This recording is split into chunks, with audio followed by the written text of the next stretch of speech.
Oi gente, tudo bem? Bom, as minhas leituras de agosto foram tão boas quanto as de julho. Não sei se vocês se lembram, mas em julho eu fiquei super contente porque eu consegui ler mais livros do que eu tava conseguindo ler nos meses passados.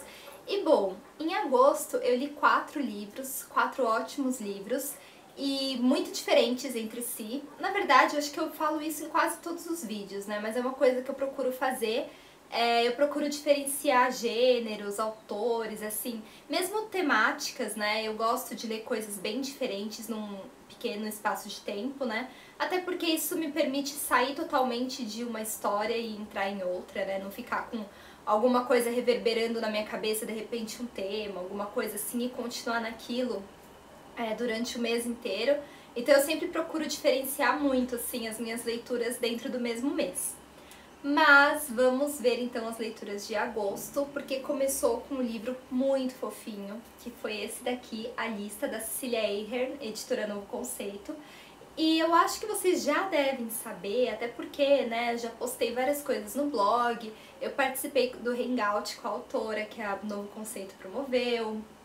Enfim, eu gosto muito da Cecília Ahern. Eu acho que das autoras best-seller, ela é uma das minhas preferidas. Pra quem não sabe, ela é irlandesa. É uma coisa também que me atrai, né? Porque como eu já morei na Irlanda durante um ano, eu meio que criei isso, né? Essa simpatia, talvez, né? Por autores e coisas da Irlanda, enfim.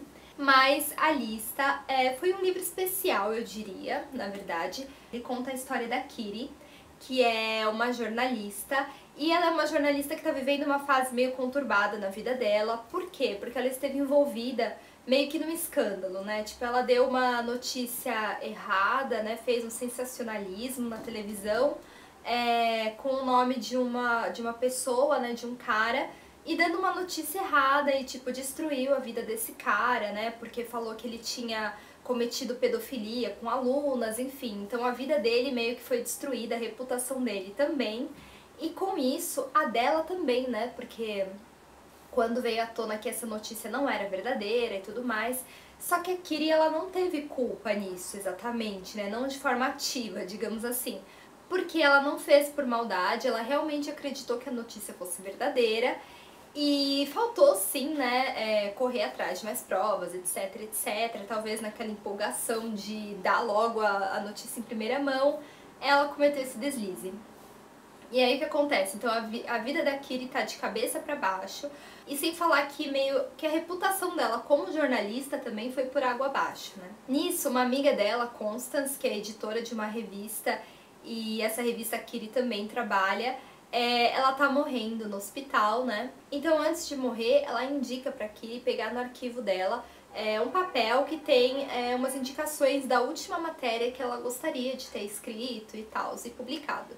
Aí a Kitty vai lá, vai atrás desse arquivo e de repente as indicações dessa matéria é uma lista de 100 nomes, e 100 nomes que não dizem nada assim pra Kitty, sabe? Não são pessoas super famosas nem nada do tipo, e à primeira vista não parece existir uma relação entre cada uma dessas pessoas. Mas aí, eis o desafio, né, contrariando algumas pessoas dessa revista, algumas pessoas que meio que querem pegar pra si a matéria, ou então que não confiam que a Kitty seja capaz, né, de ir a fundo, de construir essa matéria, porque afinal o prazo é apertado. A Kitty dá a cara pra bater, ela vai atrás e ela vai descobrindo a história de algumas dessas pessoas, né? E são histórias tão diferentes assim umas das outras, parece não ter mesmo relação, né? E aí fica aquela coisa, né, assim, durante o livro ela meio que vai conhecendo essas pessoas que são peculiares, cada uma à sua maneira, e vai pensando, poxa, mas o que a história de tal pessoa tem a ver com a outra? Como é que eu vou construir uma matéria linkando tudo isso? Sobre o que será que a Constance queria falar na matéria dela que unia todas essas pessoas? Enfim, é uma jornada super interessante. Essas pessoas que a Kitty conhece são pessoas muito únicas, sabe? Tem desde uma senhorinha que mora num lar de idosos, algumas pessoas ela não consegue encontrar porque a pessoa ou se mudou, sabe? Enfim, não mora mais na cidade e tal, no país. Tem histórias muito curiosas, tem uma mulher que cuida de um museu de borboletas, né?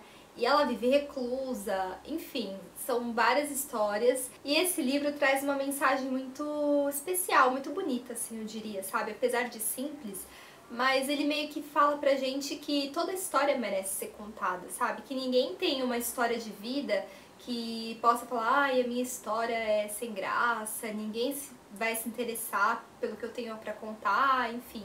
Não, cada história é única, cada história tem muita coisa, tem muita riqueza, e é isso, né? Essa é basicamente a mensagem do livro. Eu acho que eu falei demais sobre esse livro, né? Mas vamos para o próximo. Bem, o próximo livro que eu li em agosto foi Pergunte ao Pó, do John Fante, editora José Olímpio. E nossa, foi muito incrível esse livro, porque assim, eu já queria ler John Fante já fazia algum tempo, e especialmente Pergunte ao Pó, né? Por tudo que eu já li sobre o livro e tal, é um clássico, etc, etc. E então, finalmente eu li. E eu gostei demais, assim, eu me identifiquei muito. Eu não achei que eu fosse gostar tanto, sabe? O John Fante, né, pesquisando um pouquinho mais sobre ele, assim, ele foi meio que um dos precursores da geração Beat, né?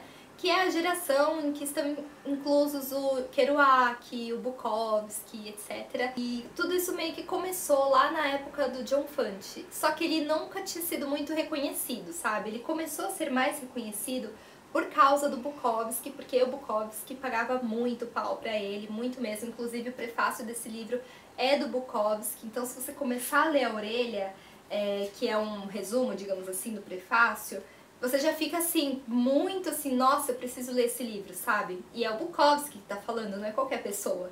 Então, isso já dá um gás, assim, né, no começo da leitura.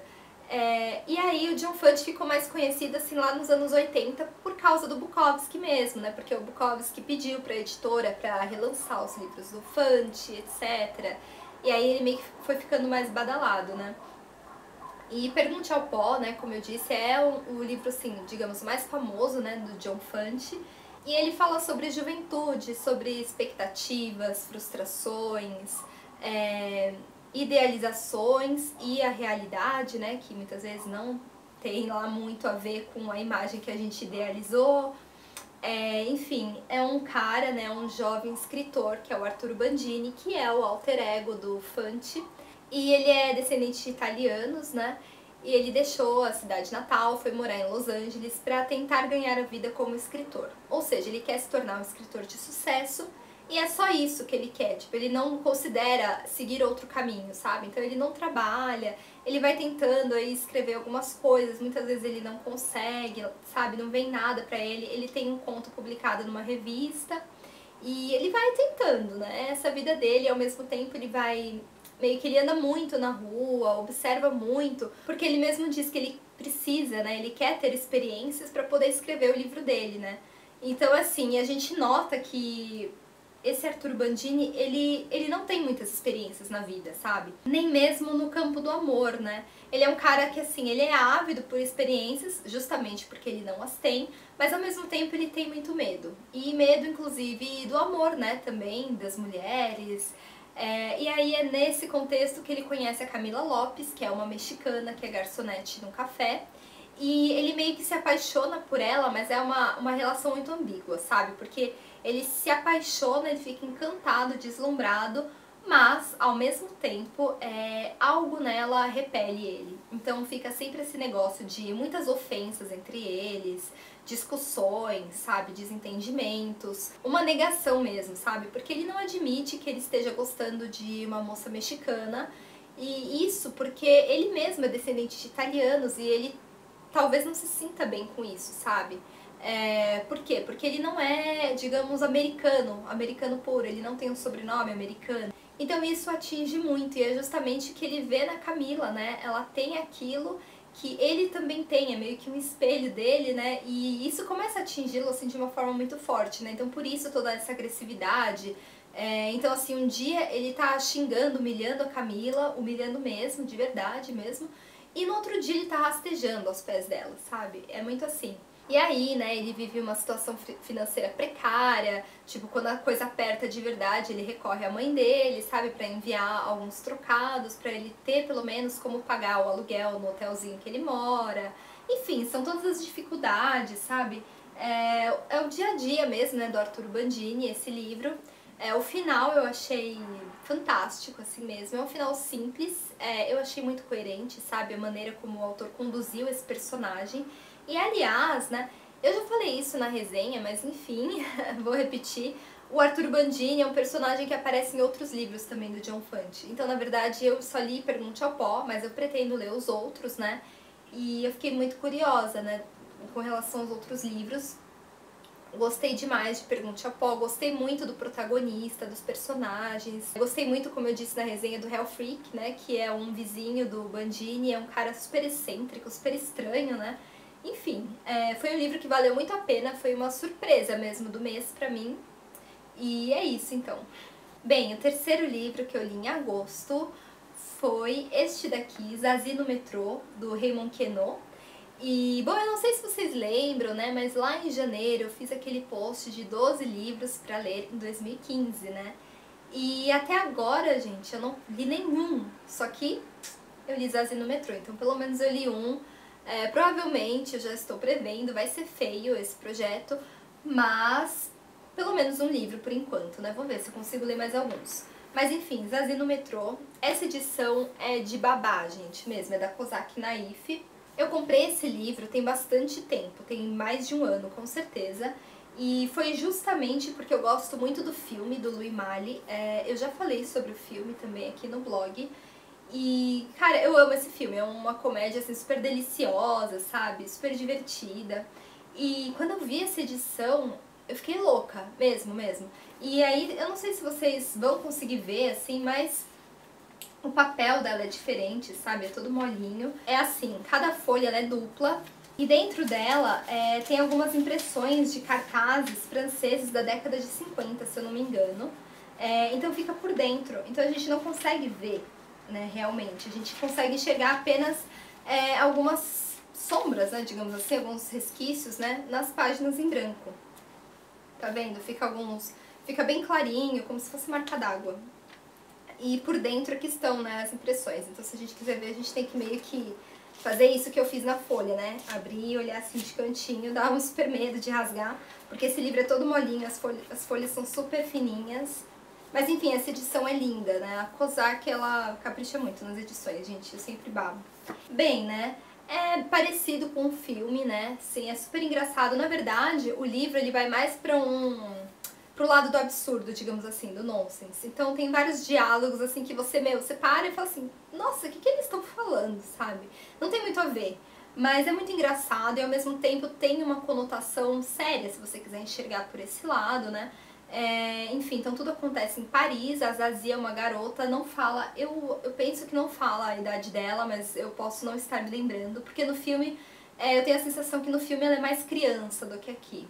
Mas ela é uma criança, né, uma pré-adolescente, sei lá, imagino que sim. E ela vai passar as férias em Paris, né, umas férias pequenas, no fim de semana, penso eu, e com o tio. Só que assim, ela quer muito andar de metrô, mas nesse período justamente o metrô está em greve, então ela é meio frustrada. E ela tem, isso aqui é engraçado, né, vários desejos dela na verdade são meio frustrados, né, ao longo dessa história que acontece no espaço assim de 2 dias, né. E, enfim, ela vai conhecendo pessoas, daí ela meio que se desvencilha do tio e da tia e vai andar por Paris sozinha, daí ela conhece umas pessoas estranhas, um sujeito muito estranho que começa meio que a persegui-la. Essa é a história basicamente. Aí depois ela se junta com o tio e aí eles conhecem outras pessoas na rua, né, nesse passeio por Paris. E aí eles vão vivendo umas aventuras muito loucas, assim. É isso, assim que eu posso definir esse livro, porque não tem como eu contar pra vocês. Eles vão conhecendo pessoas, aí conhecem um ônibus cheio de turistas, aí passam por uns pontos turísticos de Paris, mas aí ninguém tem certeza, assim, de que construção é aquela, que ponto turístico é aquele. Então fica essa questão da dúvida, do cômico também o tempo inteiro. A Zazie é muito desbocada, ela fala muita coisa, muita besteira, né, assim, e fala mesmo, né, sem pudores. E uma coisa muito interessante desse livro é a maneira como ele é escrito, né, porque ele é escrito com vários erros propositais, né. A grafia é meio que como se fosse a maneira que a gente fala, então às vezes uma palavra que tem X, às vezes é grafada com Z, porque tem som de Z, enfim. E, também engraçado, a Zazie, toda vez que ela vai falar homossexual, ela fala homossexual. E o sexual, tipo, sexual, sabe? Então, ele é todo cheio, assim, desse jeito de escrever mesmo, né? E como eu disse, a história dá umas reviravoltas aí, no final eles vão todos pra um bar, né? Pra ver o tio da Zazie no trabalho dele, que eu não vou falar, né? Enfim, dar mais detalhes, que seria spoiler. Mas é um livro super divertido, é um livro, sabe, até meio confuso, porque você tem que ler com muita atenção, e aí se você parou em determinado ponto, aí você vai continuar, você tem que voltar umas páginas e ver, mas peraí, o que estava acontecendo? Onde eles estavam, né? Porque a coisa anda rápido aqui nesse livro. Então eu gostei demais, é super divertido. E, enfim, eu acho que, né, fez jus ao filme, eu acho que o livro é mais politicamente incorreto do que o filme. Bem mais, eu diria.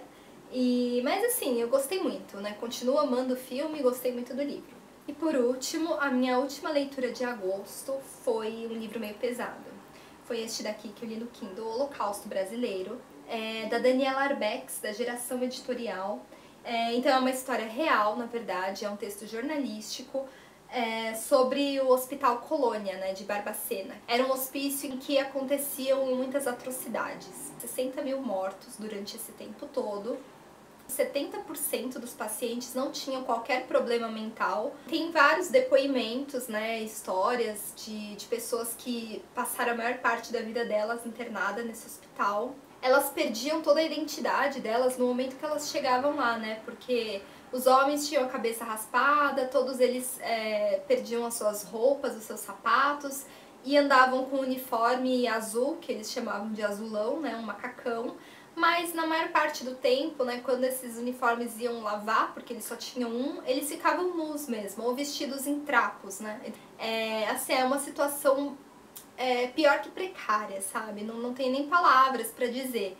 E aí conta, né, as atrocidades que aconteciam nesse lugar, né? Por exemplo, tinham as celas escuras e úmidas que às vezes os internos que eram mais agressivos, entre aspas, eles colocavam nessas celas. Então é muito chocante, tem várias histórias, inclusive de crianças que foram para esse lugar e que não conhecem outra realidade, sabe? Só viveram aquilo na vida deles. Então, assim, tem muitas histórias tristes, e é pra pensar mesmo, sabe? Porque, afinal de contas, é um livro que choca também pelo fato da maioria das pessoas desconhecer, sabe? É uma história que, tudo bem, esse lugar começou a funcionar em 1903, lá no começo do século XX, mas ele durou até praticamente a virada aqui do século, sabe? Então é um livro que vale a pena ser lido, sabe? Apesar dele ser meio pesado mesmo, porque as histórias que estão aqui são histórias muito pesadas, né? Muito sombrias. Bem, foram esses 4 livros, então, que eu li em agosto. Foram leituras que, como vocês podem ver, e como eu disse, são muito diferentes. Gostei de todas elas e, bom, recomendo todas mesmo. E é isso, eu gostaria de saber de vocês também, o que vocês pensam, se vocês já conheciam esses livros. Eu acho que o da Cecília Ahern, com certeza. Mas enfim, o Holocausto Brasileiro, eu queria saber quem já conhecia, porque é um livro recente, né, de 2013. Enfim, quero saber de vocês. Então é isso, gente. Se vocês gostaram do vídeo, por favor, deem um curtir, sigam o blog, se inscrevam no canal e a gente se vê nos próximos vídeos. Um beijão e até mais!